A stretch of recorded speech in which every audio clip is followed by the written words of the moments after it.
Hi, this is Dee at Aloha Astro, and today we are looking at July 2nd, 2019. It's a Tuesday. We have a new moon occurring in the cardinal water sign of Cancer at approximately 3:17 p.m. Eastern Time, and the degree is 10 degrees 38 minutes of Cancer, and when we look at the Sabian symbol, we'll round up to 11 degrees. We also have a total solar eclipse today, which is visible from some remote parts of the world, not here in the United States where I am sitting, but it still has an effect on consciousness. The fact that we have a solar eclipse occurring, a total solar eclipse occurring today, may make your emotional state more intense under this new moon, and there may be some revelations that occur of things that have been hidden or submerged. The artwork that I chose today for the new moon and the solar eclipse is by a female artist, and I just found that the world seemed very fractured in this painting, with water and earth very prevalent, which is what we have going on with the current transits of the planets. Of course, we have the eclipse and the new moon in water, and then we have the influence of Saturn and Pluto opposite in Capricorn, and the feeling of the heaviness, the weight of Capricorn is there in our consciousness right now as well. So that's the art I chose for today to represent the feeling that I think is going on. So let's read what I wrote for today's forecast. New moon in Cancer, Tuesday, July 2nd, brings your attention to the serious feelings you suppress as the moon and sun in Cancer oppose Saturn conjunct Pluto in Capricorn. Cancer rules the fourth house of home, family, and psychological foundations, while Capricorn rules the 10th house of worldly success, career, authority, and reputation. The moon is the planetary ruler of matriarchal Cancer, while Saturn is the planetary ruler of patriarchal Capricorn, which makes these planets express strongly in their purest form now.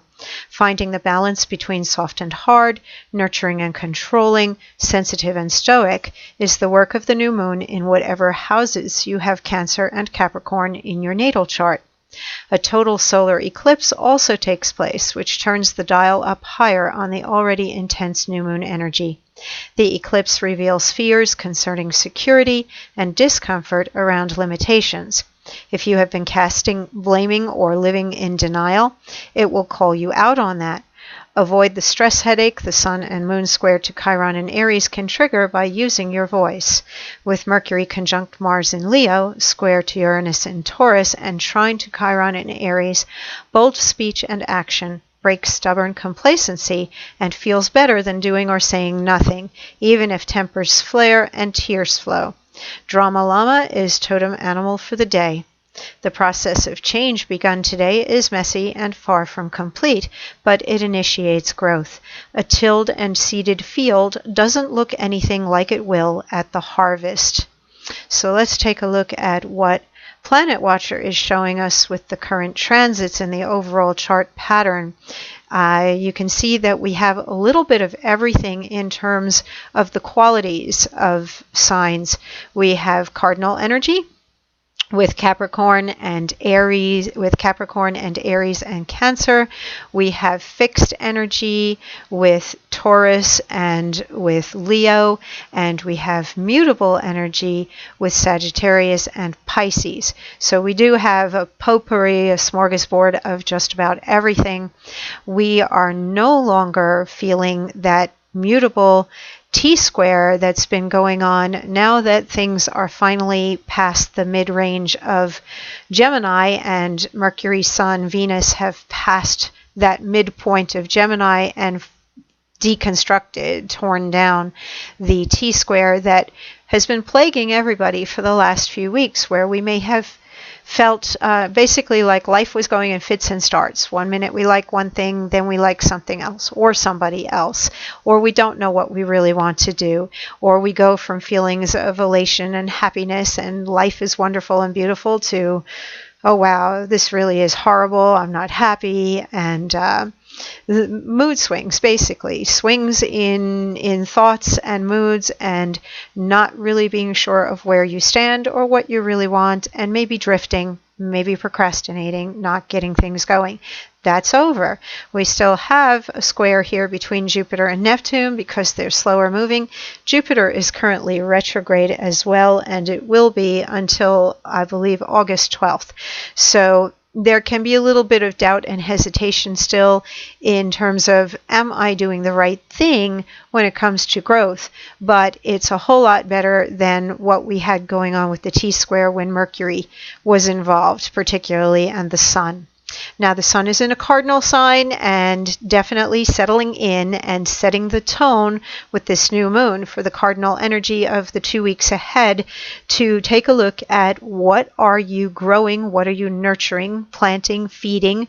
Cancer energy is very nurturing, and it's very much about the symbiosis between you and your environment and the people in your environment, and whether that is healthful and growth producing or it is not.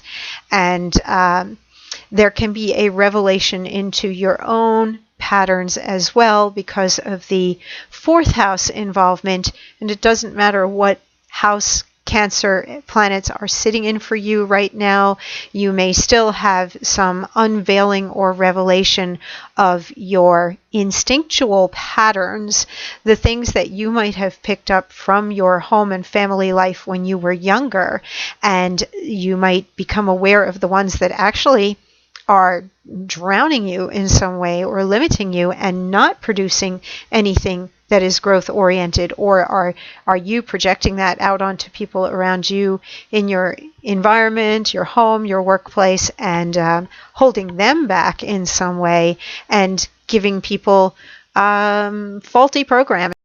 So looking at programming that is based on family patterns may come up. And of course, if you have these planets sitting in a different house and you know the house and you know the area of life that represents, you can blend in the idea of need, feed, nurture, security, and look at how that relates to the house it's sitting in your own natal chart. And since this intense energy is activating the opposition to Saturn conjunct Pluto in Capricorn, these two planets are also both retrograde now, and I'm just like fed up with Saturn and Pluto in Capricorn, perhaps because I have Saturn in Capricorn myself and I'm on my second Saturn return, but it's heavy, and it just seems to be giving us a lot of negative stuff out there in the world, news-wise, earth disasters, governmental stuff, and it's intense. So I would say with that opposition, take a look at what your fears are, or take a look at all the things where you should on yourself or somebody else is attempting to have power or control over you. And if it's standing in the way of what you truly want, this new moon is very close to the North Node, and that has to do with soul purpose, or are you on the right path? Are you on the right track? Is the right thing happening, or is it not? And if the answer is no, it is not, it's time to do some growth and some change. The growth is that quincunx there to Jupiter and Sagittarius. Go out there and seek, find out what it is that's going to improve things for you. And the change comes about through this sextile here to Uranus in Taurus. And you may upset the status quo, or you may break patterns, and people may react and respond to that too. Like, wait a minute, you can't go and change like that. Sometimes the hardest thing when we want to make changes in our lives is that people see us a certain way, and it's uncomfortable for them if we are no longer fulfilling that role and being who they would want us to be. And this North Node with the Moon and the Sun, Cancer, you have to take care of yourself first. You have to have strong foundation within you before you can be strong out there in the world.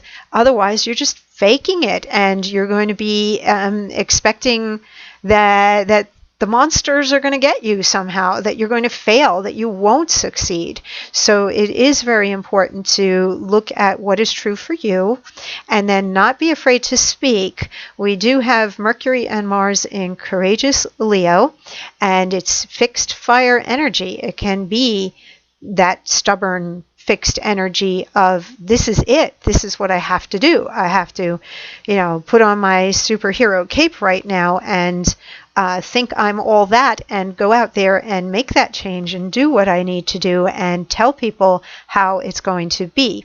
It does make a supportive trine to Chiron in Aries, and that can also be very self-oriented about doing what you need to do.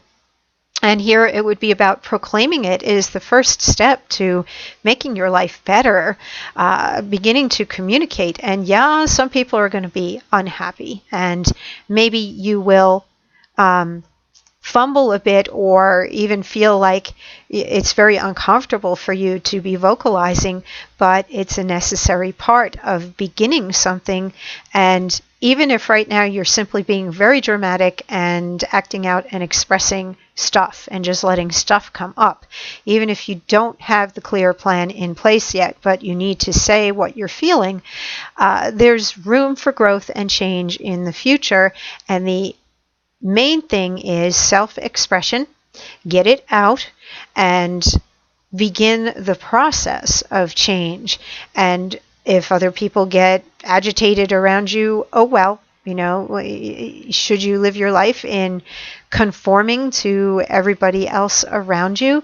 If you become less of yourself because you are subjugating yourself to other people to such an extreme that you basically are not you anymore, then you're depriving them of who you are. You're depriving them, you're actually cheating them of the fullness of you, and that's not healthy for anybody. It's not fair to them, it's not fair to you. So a lot of stuff going on. We also have Neptune bringing its beauty, healing, inspiration, grace, forgiveness, upliftment, the ability to keep the faith in pie in the sky plans or dreams, and to put the work behind it, that once you know what it is that is your purpose and that you are going to pursue, Neptune can help walk you along that path and open up some doors, as long as you're willing to do the work of it and step into your authority and your power. Then Neptune will be assisting you in manifesting that dream and staying true to your purpose. So let's take a look at the Sabian symbol. This says it is at the third level of individual/mental. Cancer, 11 degrees, a clown caricaturing well-known personalities. This also feels like some sort of an imitation of putting on something. When I read that, I saw the humor in clown, but I also felt like it's when we dramatically decide to be a certain way, sometimes we do have to pretend it. We have to play out the role until we feel comfortable in it, until we master something, until we achieve that recognition and success by acting it out and trying it on in a pretend fashion, or where we're not fully ourselves yet. It's not integrated yet. So the keynote here is the value of humor in developing objectivity and independence of mind. Humor and irony is a powerful tool in assessing the value of sociocultural realities and thereby in freeing oneself from glamour and prejudice. Laughter deconditions and often paves the way to a realization that we need not be unduly impressed by what our tradition has more or less forced upon our consciousness. The clown, of course, is the more popular manifestation of this urge to laugh, which seems to be such a basic characteristic of human nature. Caricature and satire are more intellectual forms of the same need for intellectual freedom. In this 21st fivefold sequence, we witness the development of true individuality in man, and the first step is a cathartic one, the ability to laugh, which includes the ability to laugh at one's own petty habits and mannerisms, indeed at one's pomposity. It is a deconditioning step. That word deconditioning, that definitely resonates with me for this eclipse. If you now realize you have to step out of something that basically is not life supportive, growth producing, nurturing, caring for you emotionally in some way, and that it's simply habit, routine, or some person or organization where there's too much control or limitation, and you have to get back to yourself. You have to come out of the discipline, the habits, and the routines and be deconditioned before you can set up a new persona, a new role, a new habit to change. You have to undo what is old. The clown energy makes me think an awful lot of both the fire placements in here, Jupiter in Sag and Mercury and Mars in Leo, and they are not yet in a trine to each other. They are, by sign and element right now, but not by the numbers and degrees, but it is approaching. And I think that may be one way we can get through the coming Mercury retrograde, knowing that this too shall pass, and that sometimes humanity is just funny. Sometimes the things that we do are simply ridiculous, ludicrous, and to not take ourselves quite as seriously, to go ahead and take the risk or the chance at acting out something or being dramatic and finding the humor in that. So that definitely makes some sense there. And I think that's about all that I can say about what's going on in the heavens. Eat a lot of comfort food when the moon's in Cancer, or call your mom, or of course, if you have family issues, then sometimes the lunations that occur in Cancer or Capricorn can trigger the mother-father stuff, and maybe it's a chance for you to be healing on that level as well. Maybe it is a time for you to speak up as an angry child that says, hey, look at me, listen to me, and be recognized individually outside of the structure of families' rules and beliefs that maybe are not logical, don't make sense. Maybe it is time for you to have some conversations with mother or father. And if you are a parent and you're dealing with children going through changes in their ages and stages, then connect with them and take a look at your own parenting and see if you need to change the program, if you need to change how you're viewing your own child, so that you can be a more supportive and effective parent in assisting your child to become who they are meant to be and to pursue their life path. So that's what we can look forward to under this energy currently, and getting out into nature or around water can help you get through it. We will have, let's see, when we get past Cancer energy, that would be the 4th of July, and hopefully it's not raining in your area, and there will be plenty of fireworks because we will have the moon in Leo joining Mercury and Mars. So expect a lot of noise, a lot of partying, a lot of fun, a lot of play and entertainment, and a lot of great fireworks. And be safe while you're doing all of that. And until next time, I am Danae, also known as Dee at Aloha Astro, and it's really easy to follow me and get a daily forecast. I post every day on my own site and on these social media platforms where you can follow me, and you can make donations to support this feature if you would like. You can also book an appointment with me by clicking on Schedule Appointment, and I am available for half-hour and hour sessions by phone or Skype. So it was nice to see you, and I look forward to connecting again when we move toward the full moon in about 2 weeks' time.